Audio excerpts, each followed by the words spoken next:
പ്രതിപക്ഷ നേതാവ് വി.ഡി. സതീശനും പാർലമെന്ററി കാര്യമന്ത്രി എം.പി. രാജേഷും തമ്മിൽ നിയമസഭയിൽ വാക്പോര്.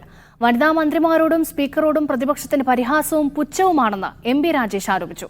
പാർലമെന്ററി കാര്യമന്ത്രി സ്പീക്കർ ആവേണ്ടെന്നായിരുന്നു സതീശന്റെ മറുപടി. അടിയന്തര പ്രമേയത്തിന് അനുമതി നിഷേധിക്കപ്പെട്ട് പ്രതിപക്ഷം വാക്കൌട്ട് നടത്തിയതിനു പിന്നാലെയാണ് പ്രതിപക്ഷ നേതാവിനെതിരെ തദ്ദേശ എക്സൈസ് പാർലമെന്ററി കാര്യമന്ത്രി തിരിഞ്ഞത്.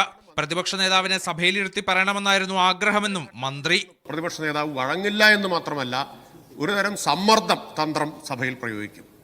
പ്രതിപക്ഷ നേതാവ് സംസാരിക്കുമ്പോൾ ഇടപെടാൻ പാടില്ല എന്ന മട്ടിൽ ആ സമ്മർദ്ദ തന്ത്രം പലപ്പോഴും ചെയറിന് നേരെയും പ്രയോഗിക്കുന്നത് കണ്ടിട്ടുണ്ട്. സഭയിൽ തിരിച്ചെത്തി പ്രതിപക്ഷ നേതാവിന്റെ മറുപടി. എക്സൈസ് വകുപ്പിനെതിരായി അഴിമതി ആരോപണം ഉന്നയിച്ചതിനു ശേഷം എക്സൈസ് മന്ത്രി വ്യക്തിപരമായി തന്നെ ടാർഗറ്റ് ചെയ്യുന്നുവെന്ന് സതീശൻ. ധിക്കാരം, ധാർഷ്ട്യം, പുച്ഛം, അപഹസിക്കൽ, ഇതൊക്കെയാണ് ഞാൻ ചെയ്യുന്നതെന്ന് അതൊക്കെ എല്ലാവർക്കും അറിയാം. അത് എനിക്ക് ചേരുന്നതല്ല, അത് ആർക്കാണ് ചേരുന്നതെന്ന് നിങ്ങൾ തന്നെ ചർച്ച നടത്തിക്കൊണ്ടിരിക്കുക. പാർലമെന്ററി കാര്യമന്ത്രി സ്പീക്കറായി പ്രതിപക്ഷ നേതാവിനെ നിയന്ത്രിക്കാൻ വരണ്ട. പ്രതിപക്ഷ നേതാവ് തനിക്ക് നേരെ വിരൽ ചൂണ്ടിയെന്ന് ഉന്നത വിദ്യാഭ്യാസ മന്ത്രി ആർ ബിന്ദുവിന്റെ പരാതി. എനിക്ക് നേരെ വിരൽ ചൂണ്ടി വളരെ ധിക്കാരിയാണ് ഞാൻ എന്നുള്ള പ്രസ്താവന ഇവിടെ നടത്തി. അതിൽ പ്രതിഷേധിക്കുന്നു. അതിൽ പ്രതിപക്ഷ നേതാവിന്റെ മറുപടി ഇങ്ങനെ: അങ്ങനെ ഒരു വാക്ക് ഞാൻ ഉപയോഗിച്ചിട്ടുണ്ടെങ്കിൽ അങ്ങനെ നീക്കം ചെയ്തു.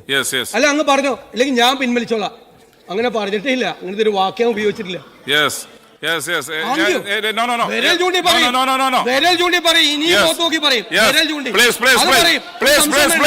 ഇരുവിഭാഗത്തിന്റെ പെരുമാറ്റത്തിൽ പ്രശ്നമുണ്ടെന്നായിരുന്നു സ്പീക്കറുടെ പക്ഷം.